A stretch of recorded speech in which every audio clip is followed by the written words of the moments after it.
Un jour, quelqu'un partagea avec notre protagoniste les contours du monde qui prévalait avant sa naissance.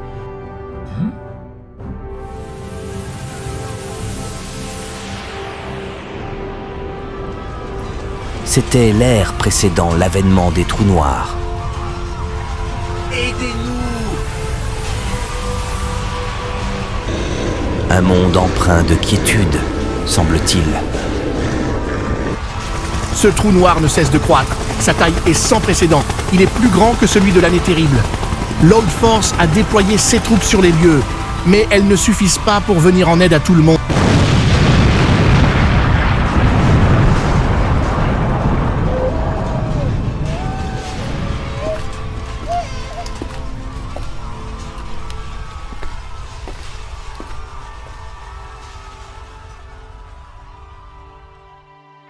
Cette histoire est celle d'un monde hors du commun. Dans le ciel, sur la mer, sur le sol, des portails noirs connectés à l'autre monde. Leur apparition était observée à l'échelle mondiale. Personne ne sait pour quelles raisons ces trous noirs sont apparus. Ce n'était que le feu de départ, lequel a laissé place à la venue des envahisseurs sortis de ceux-ci. Ces créatures extraterrestres massacraient tout sur leur passage. Le monde, tel qu'il était connu, était devenu un véritable purgatoire. À cette même époque, 4 races spéciales firent leur apparition.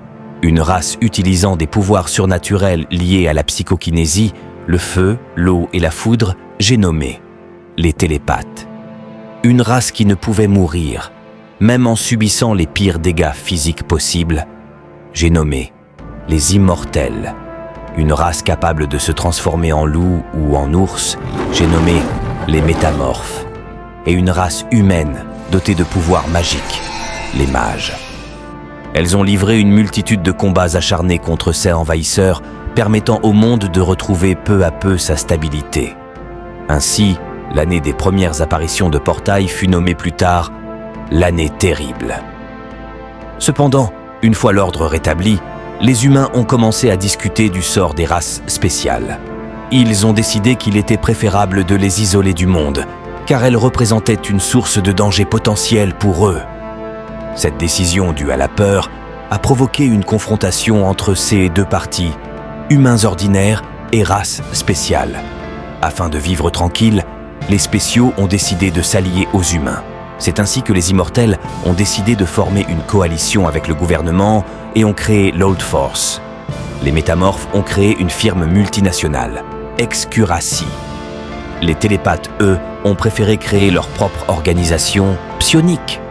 Les mages ont choisi de faire profil bas et se sont cachés afin de se protéger des humains. 20 ans ont passé depuis l'année terrible. Les races spéciales se sont fondues dans la société.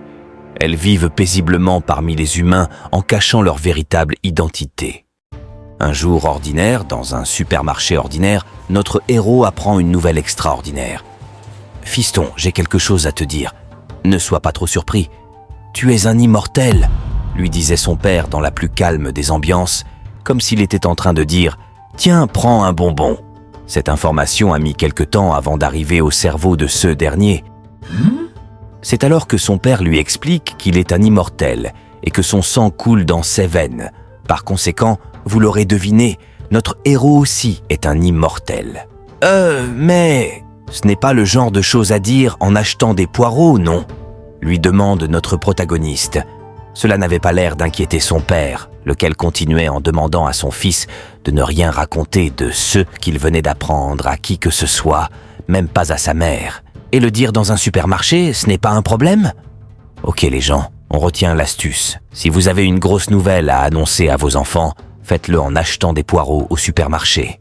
Apparemment, on digère vite.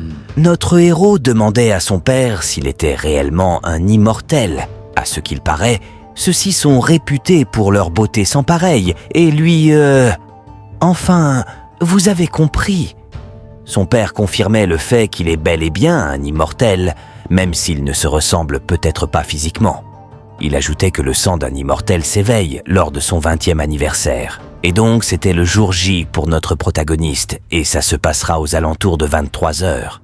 Il faut bien admettre que la sérénité avec laquelle son paternel débitait cette révélation surnaturelle le laissait quelque peu dubitatif, comme si on lui servait une potion magique difficile à digérer. Le patriarche persistait, arborant une détermination à toute épreuve. La mère, dans cette affaire, devait rester dans l'ignorance la plus totale. « Ta mère ne doit surtout pas être au courant de cette situation cosmique », martelait-il, avec la crainte viscérale qu'une découverte de ce genre mène droit au divorce. Après tout, il avait l'air convaincu que si elle apprenait sa condition immortelle, elle exigerait sans doute un acte de séparation. Le fils, un brin curieux, suggérait à son père de discuter de cette affaire en chemin vers la maison. Tout en récupérant les sacs d'achat comme si c'était une tâche anodine, le paternel observait avec une certaine surprise la robustesse de son rejeton. C'est à ce moment-là qu'il entreprenait une explication surréaliste. Les immortels, dans leur essence, devraient être pourvus d'un physique plutôt chétif. Piqué par la curiosité, le père demandait alors si son fils passait beaucoup de temps à la salle de sport. Un sourire gêné se dessinait sur le visage du protagoniste, avouant qu'il n'était pas particulièrement un amateur de sport. Son physique, dévoilant une force inhabituelle, était le résultat de son premier secret. De retour à la maison, une belle femme, la mère de la famille, accueillait les deux hommes. À les observer, il était évident que l'amour régnait en maître dans cette demeure. Notre protagoniste, un tantinet embarrassé par cette démonstration d'affection parentale, se rappelait alors son premier secret. Sa mère était une métamorphe. Elle lui avait révélé cela 2 ans auparavant, le jour de ses 18 ans, qui se trouve être le moment où leur sang s'éveille. Un détail crucial. Il ne devait en aucun cas révéler cette vérité à son père, par peur d'un divorce imminent, exactement comme son père avait sa propre raison de garder son secret. Malgré les parents voulant célébrer l'anniversaire de leur fils avec un cadeau, celui-ci déclinait poliment en remerciant simplement ses parents pour l'existence qu'ils lui avaient redonnée. La maison était imprégnée de joie, bien que notre héros restait perplexe quant à la raison pour laquelle ses parents se cachaient mutuellement leur véritable identité. La nuit tombante, il se remémorait la conversation avec son père sur le chemin du retour, où il avait demandé si l'éveil du sang faisait mal. Les explications de son père laissaient entrevoir un éveil tumultueux plutôt calme, oscillant entre chaleur intense, froid glacial et l'acuité sensorielle éveillée à un niveau indescriptible. Il était inquiet, car il avait failli y passer à sa transformation en métamorphe. Intrigué, le fils se demandait s'il pouvait, lui aussi, devenir immortel, même si sa mère ne l'était pas. Les explications de son père sur la puissance du sang immortel le laissaient avec des questions en suspens. Dans sa chambre, l'inquiétude grandissait quant à la manière dont il expliquerait à son père s'il ne devenait pas immortel, étant déjà métamorphe. Peu après, les cris d'agonie retentissaient à 23 heures, et notre protagoniste, en proie à une douleur intense, se disait que son père lui avait menti, la transformation s'avérant être une expérience douloureuse. Kwang Ik avait franchi le seuil pour devenir un métis de 2 races spéciales, plongé dans une métamorphose déchirante. Le lendemain, notre protagoniste s'est retrouvé propulsé dans le royaume des immortels, s'interrogeant sur la nature de la douleur dans cette nouvelle existence.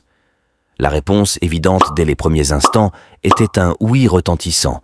Pourtant, malgré cette transformation spectaculaire, le monde semblait inchangé à première vue, à l'exception du fait qu'il pouvait désormais voir dans l'obscurité et que ses sens étaient amplifiés à l'extrême, surtout son ouïe. Ah, mais c'est trop bruyant là! En tant que métamorphe, il avait déjà maîtrisé 16 sens, rendant cette transition apparemment facile. Ouf, c'est beaucoup mieux. Donc c'est ça être un immortel? Vais-je réellement pouvoir garder ce secret?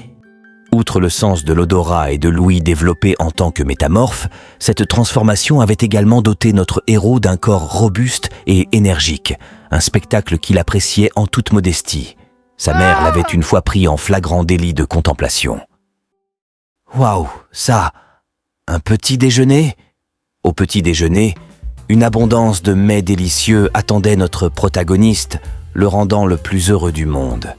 La famille, qui avait une capacité gastronomique exceptionnelle due à leur métabolisme de race spéciale, partageait un moment de joie à table. Le père de notre protagoniste lui suggérait de passer le concours de la fonction publique, une proposition qui a surpris sa mère et lui.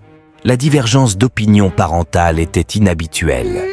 Bien que sa mère insistait sur l'université, son père, travaillant pour le gouvernement, voyait la fonction publique comme un choix plus adapté.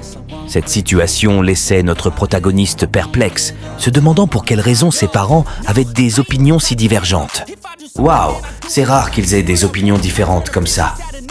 La majorité des immortels travaillant pour le gouvernement, papa souhaite probablement que je suive la même voie.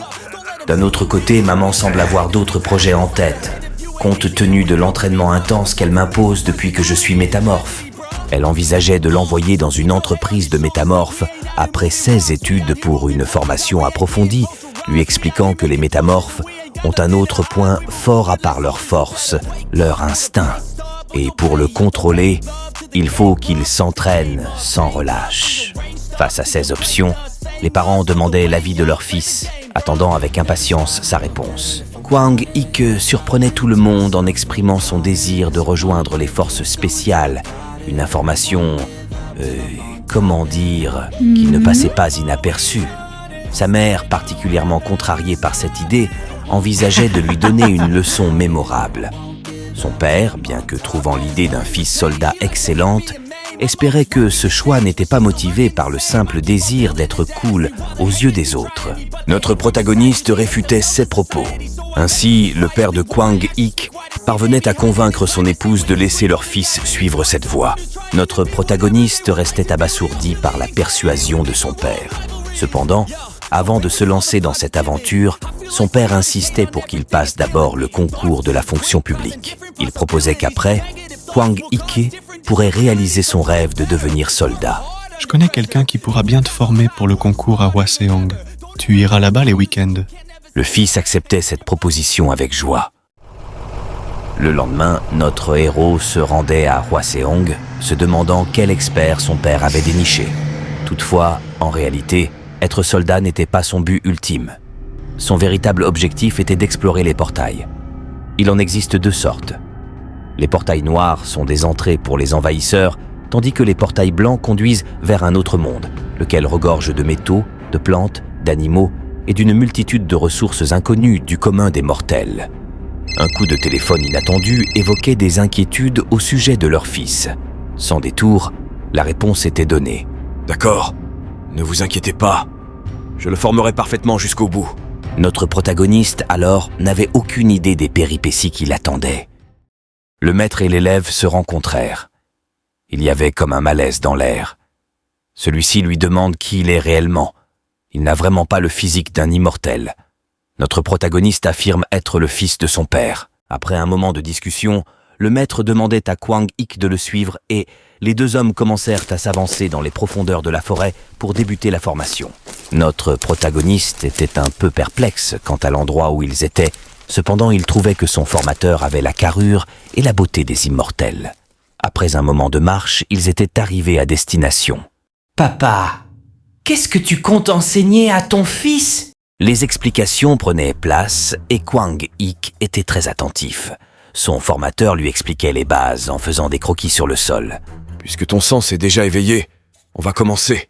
Bref, écoute-moi bien. Je ne connais pas le principe de régénération, mais je sais au moins comment ça marche. En premier, il y a la force physique. Un immortel en bonne forme physique se régénère plus vite. En deuxième, les sens. Plus on est sensible, plus on ressent la douleur. Mais si on les contrôle bien, on peut mieux localiser les blessures et ainsi accélérer la régénération. En gros, en améliorant sa force physique et ses sens, on a une meilleure régénération. Notre protagoniste ne captait rien au dessin de son professeur. Celui-ci lui demandait s'il avait une question. Eh bien, il y avait une chose qu'il ne comprenait pas. C'est quoi le rapport entre ce que vous dites et la raison pour laquelle je dois courir là-dessus ? Demandait-il. On lui expliquait que c'était pour améliorer sa forme physique et mieux maîtriser son corps d'immortel. Mais il ne comprenait toujours pas. Mais quel est ton problème ? Tu ne vas pas passer le concours ? Si, justement. C'est quand qu'on va étudier. C'est ça ce que tu dois étudier. En général, on le fait avec des livres et des stylos, non ? Qu'est-ce que tu racontes ? Tu vas postuler, non ? Aux forces spéciales des immortels. Notre héros était sans voix. À ce qu'il paraît, son père ne lui avait rien expliqué. Le formateur lui demandait si oui ou non il allait s'entraîner. Il ajoutait que c'était à peu près la même chose que de devenir un soldat. Kwang Ik était finalement pris dans le jeu. Il allait s'entraîner. Bon allez, c'est parti. Mais attends. C'est quoi ces couteaux? Ce sont plutôt des machettes, oui. Bon, pas le choix, je me lance.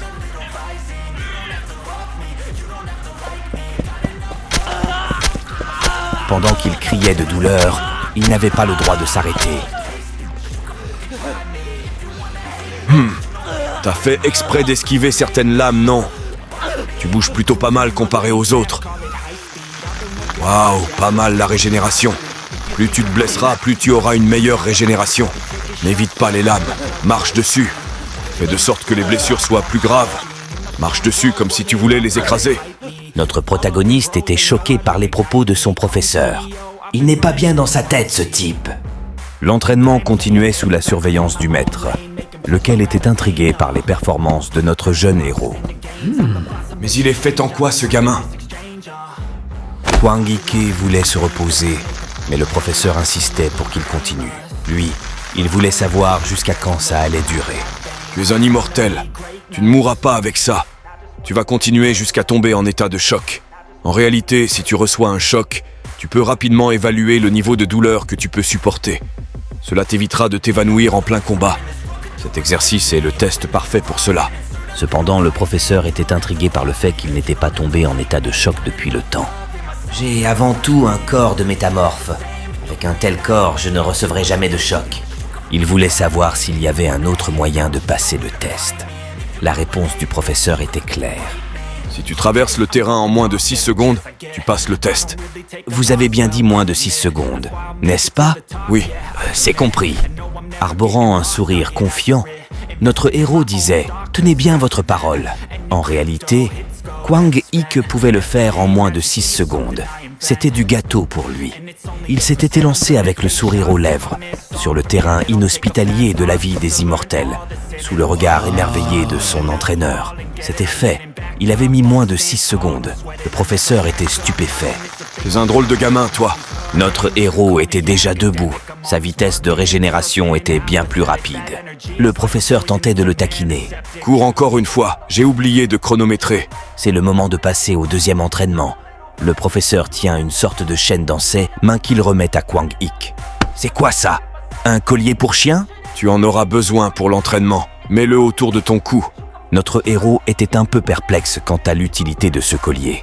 C'est un exercice d'apnée. Notre protagoniste était choqué en entendant cela. Il pouvait déjà imaginer ce qui l'attendait. Dès que j'aurai appuyé sur ce bouton, le collier t'étranglera. Hwang Ike n'était plus tout à fait sûr de vouloir faire ce deuxième entraînement. Tu veux rentrer chez toi alors que tu as même couru sur des lames? Mais je ne pourrais pas le faire dans l'eau à la place. Tu penses que ça te servira à quelque chose? Avec cet exercice, tu peux également t'entraîner à supporter la pression. Si tu t'évanouis pendant un combat, c'est la mort qui t'attend. N'oublie pas qu'avec la guerre des races, les humains ont appris à nous faire face. Avant cet appareil, on faisait cet exercice en se suspendant par le cou à un arbre. On vit dans un monde meilleur maintenant.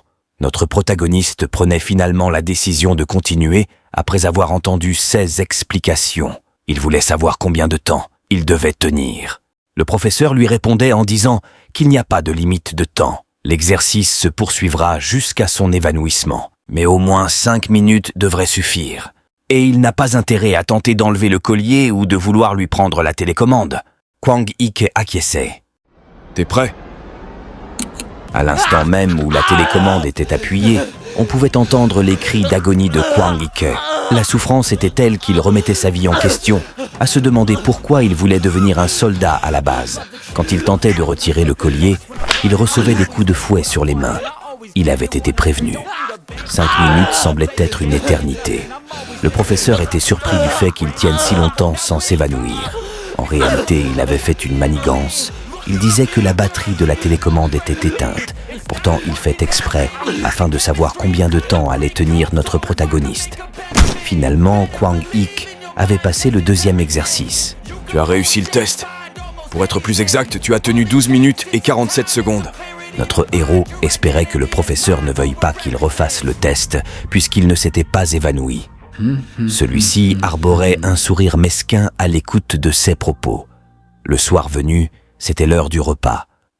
Hwang Ike était déçu par ceux qu'il devait manger, lui qui était habitué aux délices de sa mère, mais là, il n'avait pas trop le choix. Pendant qu'il faisait sa toilette, il se disait que la prochaine fois, il allait prendre les devants et cuisiner avec les recettes de sa mère. Il n'était pas au bout de ses surprises. Une chambre pleine de compagnie l'attendait. « Monsieur, pourquoi vous ne mettez pas de lampe ?» demandait-il. À cela, le professeur répondait qu'il pouvait vivre sans, et de plus, ça ne fait qu'attirer les insectes. Kwang Ik s'installait sur son lit rugueux et hyper dur pour se reposer. C'est un entraînement pour bloquer le sens du toucher. Avec un toucher sensible, tout te paraîtra désagréable. Au début, tu ne pourras même pas t'endormir. Apparemment, notre protagoniste n'avait pas de mal à trouver le sommeil dans cette situation. Le jour levé, un repas plutôt étrange servait de petit déjeuner. Il est clair que le professeur n'était pas doué en cuisine. À table, on lui expliquait l'exercice du jour, lequel était le saut de falaise, un autre entraînement extrême.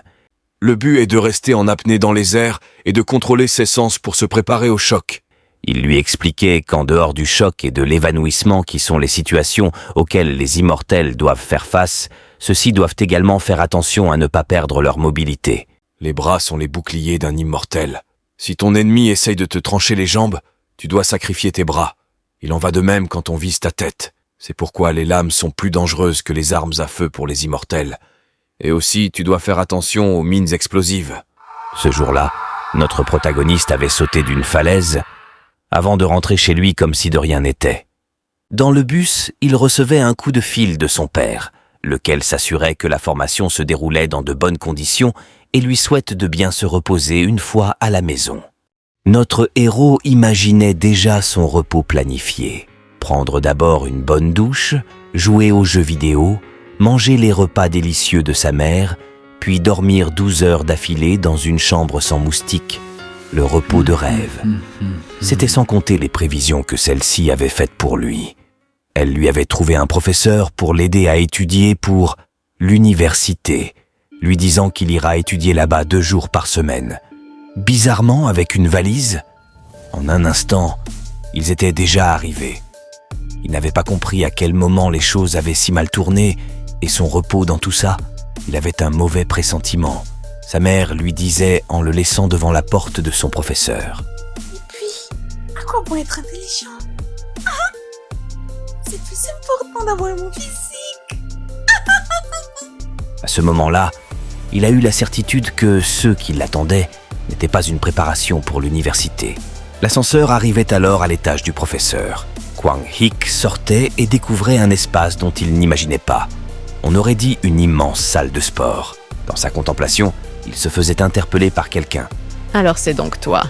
Notre héros faisait dès lors la rencontre de son professeur, une femme métamorphe imposante. T'es le fils de Seul Hai, n'est-ce pas? Oui, c'est bien moi. Par contre, je ne comprends toujours pas pourquoi ma mère m'a envoyé ici. Qu'est-ce que tu racontes? Tu n'as fait qu'étudier pendant 2 jours, d'après ce qu'on m'a dit. Quel gâchis de laisser pourrir ton corps de métamorphe. Si seulement je pouvais tout lui dire. Mais vraiment, c'est trop injuste. En réalité, notre protagoniste subissait une éducation particulière de la part de sa mère depuis sa naissance. La pédagogie de cette dernière était nette et précise.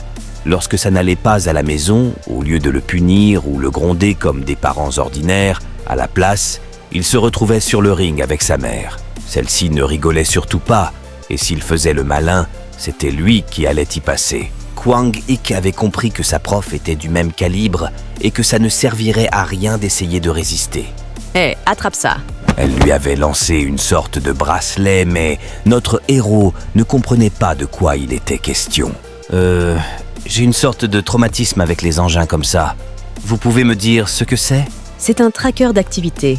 Mets-le sur ton poignet et l'autre sur ta cheville. Il s'exécutait. La prof lui disait qu'il allait faire un test, lequel était de courir sur un tapis roulant. Ce qu'il ne savait pas était qu'il devait courir jusqu'à l'évanouissement. Plus vite que ça, on accélère le rythme. On m'a dit que tu ne t'entraînes pas, t'es vraiment un naze. Côté pouls, ça passe. Apparemment, t'as un bon physique, mais comment ça se fait que tu ne fasses pas mieux? La vie est belle ces temps-ci, hein? Mais quel fainéant! Je vais devoir te faire renaître, mon petit. Cours! Kwang Ik se demandait pourquoi il devait faire face à tous ces reproches. De plus, il trouvait que son professeur n'était pas plus âgé que lui. pourquoi que les immortels et les métamorphes vieillissent lentement. Donc celle-ci pouvait être plus âgée qu'elle n'en avait l'air. Il devait à la fois compter le temps de sa course, écouter ce qu'elle lui disait, répondre à ses commentaires et apprendre les mouvements projetés sur l'écran en face de lui pendant qu'il courait. Quelle torture! Mais c'est encore faisable. Il se souvenait alors d'une astuce de son professeur immortel. Tu arrives bien à bloquer tes sens, mais ça ne suffit pas. Fais disparaître les sens que tu veux bloquer et en même temps concentre-toi sur les autres. Un multitasking des sens en quelque sorte. Je dois vérifier le temps. Je dois retenir les gestes de la vidéo. Je dois ouvrir mes oreilles pour écouter et je dois courir. C'est alors que notre protagoniste réussissait à contrôler l'intégralité de ses sens et parvenait ainsi à courir pendant 24 heures d'affilée. Ah, enfin terminé! La prof regardait alors le chrono, lequel indiquait exactement 24 heures. Et de fait, il était temps de passer aux étirements. Elle disait lui montrer les gestes qu'il avait regardés dans la vidéo seulement une seule fois. Il avait plutôt intérêt à être très attentif. Kwang Hik était surpris de la souplesse de sa prof, étant donné son armature corporelle. Venait son tour de pratiquer le même geste. De prime abord, il n'y arrivait pas. La prof lui disait de ne pas forcer puisque cela prend du temps de gagner en souplesse. En réalité, il doit déchirer ses muscles au fur et à mesure afin de les étirer. Avec son corps d'immortel, notre protagoniste n'avait alors pas besoin d'autant de temps pour gagner en souplesse, puisqu'il peut se régénérer instantanément. C'est ainsi qu'il avait effectué à la perfection le geste de la prof sous le regard inquiet de cette dernière. T'es sûr que ça va? Je t'ai pourtant dit de ne pas forcer. Mais qu'est-ce qui te prend? À cela, notre héros disait qu'au moins, il pouvait y arriver maintenant. Haha, t'es un drôle de gamin, toi. Ça suffit pour aujourd'hui. Passons à table. Un énorme morceau de viande attendait notre protagoniste et il n'en revenait pas. Apparemment, le repas faisait aussi partie de l'entraînement. Entre autres, il devait apprendre à emmagasiner le plus d'énergie possible en un repas. Les deux métamorphes se mirent à manger à une vitesse incroyable et il n'était pas question d'en laisser une seule miette. La prof lui demandait de prendre une douche après le repas et d'aller directement se reposer. Pour Kwang Hik, au moins l'espace dans lequel il se trouve est bien mieux que de dormir dans une chambre avec plein de moustiques dans la montagne. Et de plus, il pouvait utiliser son téléphone contrairement à l'entraînement des immortels. Allez, fiston. Allez, dis-moi, comment ça se passe là-bas, dis-moi. Elle a dû beaucoup s'inquiéter pour moi. Maman, tout va! Je l'ai dit des dizaines de fois d'y aller franco avec toi. Mais là, ça m'inquiète un peu quand même. J'espère qu'elle n'est pas trop gentille avec toi, hein? Dis-moi. Pardon? Si elle y va trop mollo, n'hésite pas à lui dire de monter un peu le niveau, d'accord? D'accord? Quoi? Oh, papa arrive, raccroche. Je suis occupée là. Mais maman, tu n'es pas inquiète pour ton fils? S'il y a une chose que notre protagoniste avait compris au deuxième jour de sa formation, c'est que contrairement aux immortels qui ont tendance à s'entraîner comme des fous furieux, les métamorphes, eux, s'entraînent comme des brutes, à Quel vouloir faiblard. repousser les limites Allez, de mais leur il lui tient. capacité physique. La prof lui disait qu'il n'avait pas assez de réflexes et lui donnait une barre de 60 kilos avec laquelle il devait courir sur une sorte de planche. Pour notre protagoniste, c'était sa deuxième course de folie après celle avec les lames chez les immortels. La prof insistait qu'il devait le faire jusqu'à ce qu'il y arrive. Kwang Hik, d'un air détaché, s'était élancé sur la planche tel un fou furieux, au risque de se blesser s'il tombait, à la grande surprise de son professeur. Grâce à son sens du toucher, il pouvait percevoir chaque pression à travers ses chaussures, ce qui lui permettait de maintenir son équilibre. C'est ainsi qu'il avait traversé l'obstacle comme un jeu d'enfant. Il pensait que cet exercice de sens était un jeu d'enfant pour les immortels et qu'il ne risquait pas de se faire percer par des lames cette fois-ci. Il disait à sa prof qu'il avait fini. Ça c'était sans savoir que ce n'était qu'une préparation pour le véritable exercice, lequel était de courir sur un câble. Kwang Hik était choqué à la vue de cela. La prof lui expliquait qu'elle l'avait un peu sous-estimé, mais puisqu'il a un bon équilibre, autant mieux passer aux choses sérieuses. Notre protagoniste se concentrait pour effectuer sa performance, confiant de sa capacité à la réaliser malgré la complexité de l'épreuve. Il jaugeait la stabilité du câble tout en avançant prudemment avant de s'élancer une fois de plus dans une course folle, laquelle a failli lui faire perdre son équilibre. Mais il s'était rapidement repris avant de rebondir tel une antilope. Ce jour-là, la prof le regardait avec satisfaction. Après tout, il n'était pas mauvais. Le lendemain, sa mère venait le chercher. En chemin, elle lui expliquait la raison pour laquelle elle lui faisait faire tout cet entraînement, laquelle était qu'il était trop faible, et elle ne pourrait pas supporter que son fils se fasse frapper par tout le monde. Qui est faible, maman? Si mes amis entendaient ça, ils seraient tous stupéfaits. Tout ce qu'il espérait au fond de lui était qu'on le laisse rejoindre les forces spéciales. À la maison, il mangeait tellement que sa mère se demandait s'il n'avait rien mangé de toute la journée. Forte était sa surprise quand il lui demandait des recettes de cuisine. Un beau gosse qui cuisine, c'est pas si mal. Mais tu ne devrais pas d'abord devenir un beau gosse. Sinon, tu deviendras simplement un cochon qui cuisine, hein? Notre protagoniste riait d'un air gêné. Il ne pouvait pas lui avouer pour quelle raison il voulait apprendre à cuisiner. Dans le même temps, il se demandait quel genre d'exercice ces deux professeurs lui préparaient pour la semaine suivante.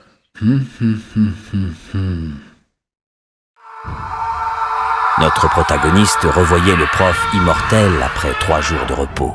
À ce qu'il paraît, l'entraînement qu'il avait suivi la semaine d'avant n'était que les bases, lesquelles n'avaient rien à voir avec les critères de passage du test. Et il venait de finir avec la révision du saut de falaise. Je ne sais pas pourquoi, mais je préfère ces entraînements-là car, mis à part la douleur, ça se termine rapidement. Grouille-toi de monter si t'as fini. Le problème était que Kwang Ik n'était qu'à l'échauffement pour le moment. Comme tu le sais déjà, le point fort des immortels est la régénération. Les armes à feu ne posent pas de problème. Soit les balles te traversent, soit tu les refais sortir en te régénérant. Par contre, avec les lames, c'est une autre histoire. Si tu perds un membre, tu auras besoin de beaucoup de temps pour te régénérer. Ah, je vois. C'est à cause de ça que vous m'avez dit d'y faire attention. Si c'est une attaque qui inflige un dégât sur une petite surface, prends-la. Mais ça, tu dois à tout prix l'esquiver. Il a vraiment l'air d'un psychopathe avec ce sabre. Tiens-toi prêt, j'arrive. Kwang Ik esquivait avec peine les attaques de son prof, lequel n'y allait pas de main morte. Ton but, c'est d'apprendre à éviter les blessures mortelles en acceptant d'en prendre des légères. On dirait que tu t'es entraîné, mais cela ne te mènera à rien si tu esquives tout. Comme si c'était facile de se laisser trancher par un sabre. Notre protagoniste se rendait compte qu'en réalité, c'était plutôt un entraînement sur comment bien se prendre les lames. Si on vise ta cuisse ou tes mollets, repousse l'attaque avec ton tibia ou bien fais en sorte que ça t'effleure seulement. Notre héros était heureux d'être passé par l'entraînement de l'âme avant cela. Toujours pas mal la régénération. On continue. Il s'élançait sur Kwang Ik et lui infligeait des blessures sévères. Le point faible des immortels, c'est l'anémie. Je devrais alors me trimballer avec des poches de sang, n'est-ce pas? En principe, oui, mais avant ça, tu dois d'abord arrêter l'hémorragie. Mais attends, c'était censé être une blague. Il était temps de prendre une pause repas préparée par le chef Kwang Ik avant de retourner à l'entraînement. Le professeur avait l'air d'aimer sa cuisine. Le prochain exercice consistait en la régénération des organes. Arrête l'hémorragie. Les organes prennent plus de temps à régénérer. C'est pourquoi il te faut une bonne forme physique. Je ne l'ai pas vu venir. Je n'ai absolument rien senti. D'une voix tremblante, notre protagoniste posait la question à son professeur « Comment avez-vous fait ?» À cela, l'entraîneur répondait avec fierté « C'est l'effacement de présence ». Il lui expliquait qu'il devait effacer sa présence au cas où l'ennemi aurait des sens affûtés. Kwang Ik avait l'air très intéressé par cette technique. Tu veux apprendre l'effacement de présence ? À cela, il répondait oui sans aucune hésitation. Chez la prof métamorphe, Kwang Ik était accueilli par un tout autre exercice, quelque chose comme une partie de jeu de survie.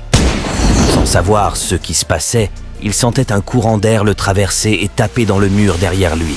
C'était comme pour lui dire que ce n'était pas un exercice à prendre à la légère. « Essaye d'esquiver », lui disait la prof avant de vider son chargeur sur notre protagoniste, lequel était en train d'esquiver du mieux qu'il pouvait. Dans le feu de l'action, la prof lui donnait des instructions, lesquelles il respectait à la lettre. « Fais toujours attention aux armes à feu! Dès qu'on en pointe une sur toi, bouge! Cherche un abri, et s'il n'y en a pas, reste toujours en mouvement pour qu'on ait du mal à te viser. Ne cours pas en ligne droite. Change tout le temps de direction et fais en sorte qu'on ne puisse pas anticiper tes mouvements. » Malgré toutes ces instructions, Kwang Ik s'était quand même fait effleurer par une balle. Ce qui inquiétait la prof, laquelle lui disait qu'une balle suffit à mettre un métamorphe hors combat et que s'il n'avait pas le choix, il devait en prendre une, mais sur une partie moins fatale. Notre protagoniste se souvenait que c'était semblable aux enseignements donnés chez les immortels. En quelque sorte, les deux races ne lui apprenaient pas à se battre, mais lui apprenaient plutôt la survie. L'entraînement était fini et notre héros se demandait combien de temps il allait prendre pour ranger toutes ses balles par terre. Juste après, c'était l'exercice du câble, et cette fois-ci, Kwang-ik avait senti une intention on ne peut plus meurtrière dans son dos, laquelle le fit perdre l'équilibre, et il se retrouvait au sol se demandant ce qu'il s'était passé. Tout en sueur, il regardait sa prof, laquelle était aussi surprise que lui. Ne me dis pas que... Tu l'as senti! Il demandait à la prof ce que c'était. Elle lui expliquait que c'était l'aura du prédateur. Elle était vraiment surprise par le fait qu'il ait pu la ressentir. Kwang-ik lui demandait de ne plus jamais faire cela. Il avait eu l'impression que son cœur allait exploser. C'est supportable une fois qu'on s'y est habitué. Et puis ça le sera davantage si tu arrives à la maîtriser. Kwang-ik continuait de s'entraîner sous le regard de la prof qui lui faisait ressentir son aura. Les entraînements faisaient rage des deux côtés, entre la constitution de la forme physique de notre protagoniste chez les métamorphes avec des haltères aux poids insensés, aussi bien que le maniement des armes à feu. La lutte, c'est bien, mais tu peux l'apprendre par toi-même en regardant des vidéos. Par contre, pour le maniement des armes à feu, il te faut de l'entraînement. Apparemment, il n'avait pas tant que ça besoin d'entraînement afin de pouvoir les manier. Essaye de te prendre le moins de dégâts possible. Avec les trappes, il faut être très vigilant. Non seulement ça fait atrocement mal, mais la douleur qui persiste t'empêche d'interpréter la situation là-dedans. En général, les immortels se battent en acceptant de se prendre la plupart des dégâts. C'est pourquoi tu dois t'habituer à la douleur. On lui apprenait également le maniement des sabres. Mais étant donné son côté métamorphe, c'était d'une évidence pour lui. Waouh, il est vraiment bon ce petit. Notre héros était enfin retourné à la maison après les derniers entraînements des deux races. Comme tu es costaud, alors que tu es mon fils. C'est bon d'être costaud. Kwang-ik lui-même n'en revenait pas de la quantité de muscles qu'il avait pris entre-temps. Les téléphones des parents étaient en train de sonner. C'étaient les deux profs qui venaient au rapport. Hello, avant de continuer, dites-moi en commentaire lequel des deux entraînements vous avez le plus préféré entre celui des métamorphes et des immortels. Après sa douche, notre protagoniste entamait une conversation avec sa mère, avant de se rendre compte de l'absence de celle-ci. Sur son téléphone, il recevait de la part de son père les informations concernant la localisation du centre d'examen des forces spéciales des immortels. À ce qu'il paraît, ses amis étaient tous bouche bée quand il leur avait dit qu'ils ne devaient pas aller à l'université. Notre protagoniste se remémorait alors 9 ans auparavant, le jour de l'ouverture du grand portail noir, où il avait rencontré son héros. C'était à ce moment-là qu'il avait pris la décision de devenir comme lui. J'imagine que maman sera déçue. Le jour de mes 18 ans, elle m'avait dit qu'elle voulait que je vive une vie paisible. Mais au fait, où est-elle passée ? Sa mère était allée à la rencontre de sa professeure. Les deux dames se saluèrent et prirent place pour discuter. Tu n'es pas curieuse? Bah de quoi? Au sujet de ton fils, bien sûr. Tu ne m'as jamais rien demandé. Bof, je n'espère pas grand-chose, tu sais. J'espère seulement qu'il sera capable de faire au moins la moitié de ce qu'un sang pur peut faire. De l'autre côté, son père discutait avec l'entraîneur immortel. Qu'est-ce que tu dis? Tu veux que je te jette dans le Pacifique après t'avoir démembré? Mais vous ne le saviez vraiment pas. Je pensais que vous ne m'aviez jamais appelé parce que vous le saviez déjà. Qu'est-ce que tu racontes? C'est un irrégulier. Quoi? C'est pour cela que je n'ai pas osé te demander. Parce que j'avais peur. Je ne veux juste pas qu'il se fasse kidnapper par un groupe de savants fous. Et s'il est en mesure de se protéger lui-même, moi ça me suffit. Et tu sais bien que ces gens ont tenté de créer des irréguliers à tout prix. Et ils ont tous échoué. Au final, ils n'ont réussi à donner vie qu'à des monstres aux capacités de chaque race. T'as bien de la chance, toi. Ton fils, c'est le vrai loto gagnant. Quoi? Un irrégulier? Tu veux dire que son niveau n'atteint même pas le quart de celui d'un immortel? Son père espérait qu'avec un sang aussi fort que le sien, son fils aurait au moins pu avoir la moitié du pouvoir des immortels. Non, c'est le contraire. Il est surdoué. Je n'ai jamais vu un tel prodige. J'ai même dû lui enseigner l'effacement de présence, tu t'imagines? Il était bouche bée à l'écoute de cette révélation. Je lui ai enseigné l'aura du prédateur, tu t'imagines? Sa mère arborait la même expression face à cette révélation. Les deux parents tentaient de se rassurer du fait que ces propos n'étaient pas des blagues de mauvais goût. Mais les deux entraîneurs maintenaient leurs propos. Votre fils est un vrai prodige. Il était possible d'observer un sourire de fierté se dessiner sur leur visage. C'est bien mon fils, ça. Le lendemain, à son réveil, un copieux petit déjeuner attendait notre protagoniste. C'était à se demander quel événement il fêtait. Il se souvenait alors que c'était le jour de l'examen des forces spéciales des immortels. Et dans son esprit, plein de sang allait gicler ce jour. Sa mère lui souhaitait bonne chance pour l'examen. Cependant, elle était très inquiète à l'idée qu'il puisse ne pas réussir au concours. Mais il la rassura, lui disant que ce serait du gâteau. Et celle-ci lui faisait comprendre que dans ce cas, s'il rate l'examen, un rendez-vous avec elle sur le ring l'attendait. Non merci, disait-il. Pendant que notre héros attendait l'ascenseur tout confiant, grâce à ses sens, il pouvait entendre le son d'une musique qui se rapprochait de lui. C'était sa jeune élève, qui était également sa voisine. Cette dernière, très amoureuse de lui, ne manquait jamais l'occasion de lui montrer l'intérêt qu'elle portait à son égard. Opa, si tu veux m'inviter à sortir, pas besoin de chanter, tu sais. Pas besoin de chanter avec un visage aussi mignon que le tien. Qu'est-ce que tu racontes? Tu ne vas pas me faire ta demande? Bien sûr que non. Pourquoi? Je t'ai déjà dit qu'elle était mon genre de femme des milliers de fois. Mais voyons, tu penses vraiment que tu pourras si facilement trouver une fille aussi belle et intelligente? Ne raconte pas n'importe quoi quand tu es dehors. Tu ne sais pas dans quel monde on vit? Tu veux me faire passer le restant de mes jours derrière les barreaux? Je suis dans un lycée pour filles, mais ça ne sera pas le cas quand je serai à l'université. Il y aura un tas de gars qui vont me draguer à cause de ma beauté. Tu devrais plutôt t'inquiéter pour tes notes. Tu n'as qu'à m'aider pour étudier. C'est ça l'avantage d'avoir un copain intello. Moi, ton copain? Mais jamais de la vie. Tu comptes bousiller ma vie ou quoi? Eh ben, cette fille ne va jamais changer. Elle frappe quand elle ne sait pas quoi répondre.